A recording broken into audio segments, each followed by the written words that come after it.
Your deal flow is pretty strong coming through your office. So why don't you tell us who you are, first of all? I know I'm jumping into it. And tell us how you got to this position in life.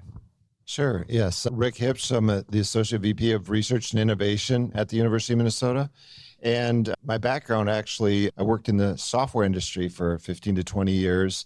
I worked at a bunch of small companies and sometimes got acquired, or oftentimes got acquired by Silicon Valley companies. So running the Minneapolis branch of a larger company. And after that kind of rat race for 15 to 20 years, I wanted to try something different and kind of stumbled into this opportunity.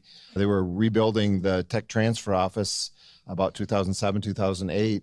And I joined the team, and it's just been a blast. The last 15, 16 years, it's just been a blast. It's really interesting to be at that intersection of technology, legal, intellectual property, marketing, and really building technologies. We don't build products, technologies and startup companies. So what is your deal flow like? And especially, let's talk about life sciences. How many companies are being started out of the University of Minnesota in this space? Yeah, so the university is a very large public institution. We earn about $1.3 billion of research every year. And out of that, probably a little north of 50% is in life sciences, a very large medical school and such. But out of that $1.3 billion of research, we get invention disclosures. And you'll probably hear from Mayo. The Mayo's concept is the same. You get invention disclosures. We look at those. We evaluate what might be intellectual property, but mostly what could be commercializable someday. What's the best new idea? And so $1.3 billion, we get about 400 disclosures. We do a slew of licenses, but we also start a lot of companies. So this past year, which our fiscal year runs with the school year, we had 25 startup companies. A large portion of those are in life sciences. And so since 2006, almost 20 years, we've had 260 companies. So we have a lot of companies now that are in the stage of being investable. We have investment funds that we can put in with matching investment for others. And, we're just continually trying to build it and make it successful for the researchers, but mostly for the companies, because it really doesn't matter how many technologies and how many papers and how many patents you file. It's how much impact that research has. About this, I'm pulling up my agenda here too. Tell me about the University of Minnesota Fund and how that works and who funds it and where does that come from? Sure. How do you deploy it? Yeah, so we have, it's actually a program. We can't call it a fund, but it's a funding program. It's called Discovery Capital. And we built that through the proceeds from previous commercialization wins. And with that fund, we can provide matching investment, seed stage, pre-seed, seed, and a little bit of matching fund in our University of Minnesota research startup companies. And so we've got actually approval from the regents, which is very surprising, that they will allow us to invest in the companies up to $1.5 million per company.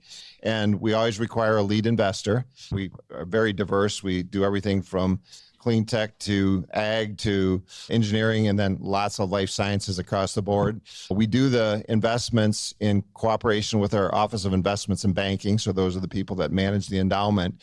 And then we have a great set of investment advisors, volunteers that help us, investment professionals, some of them in the room. I see a few of them here that help us make some of the decisions on investment. Then ultimately the Office of Investment and Banking makes that happen. And so what it allows us to do is to not only make our companies interesting, but be there to support them with capital. It's not a grant. It's not something that's an entitlement. We're very, very selective, but we've invested about $10 million over the last 7 years. Wonderful. So you are now getting exposed to Bullpen, and Russ, I don't think he's here today. Russ Strati was a founding member. We have some other academic institutions like James, University of Utah just came on recently. When your profile of a deal maker in life sciences looks at this group, how can we help you? What would your ask for this group be? How long do we have? You're one of the two keynotes. You can take as much as you want. So seriously, I mean, this is just a very interesting group just because it's a collection of people from all the different types of players in the ecosystem, a lot of different types of stakeholders. So one is startup talent. We love our university professors. They're great researchers. They don't make typically the best CEOs. So we try to match them. The university allows our researchers to be part of the founding team, but we're always looking for business leaders. So, people that are serial entrepreneurs looking for the next deal. We met Christian this way. Christian partnered with one of our faculty.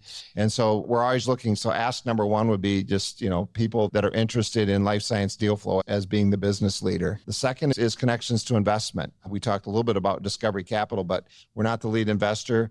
The startup company needs to have those investment connections. We have our own kind of database of investors. We are always welcome to make introductions.